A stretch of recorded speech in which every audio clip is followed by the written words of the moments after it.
sono Ubaldo Vennera, titolare della Nuova Venins, azienda artigiana che si occupa della costruzione di accessori in acciaio inox per imbarcazioni e anche serramenti in alluminio e lavori in ferro. Noi costruiamo passamani, scalette, tutti gli accessori in acciaio inox che vengono montati sulle barche in vetroresina e in più i serramenti classici per gli appartamenti e altri negozi e uffici.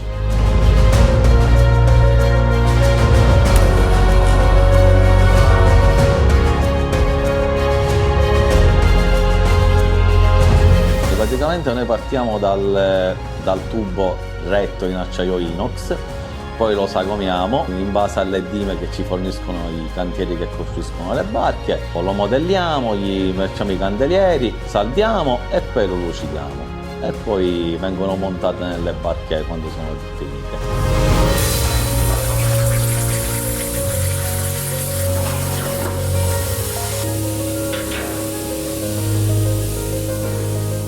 Abbiamo vari macchinari, tra cui taglio plasma, che ci serve per tagliare tutte le cose riguardanti la parte delle lamiere.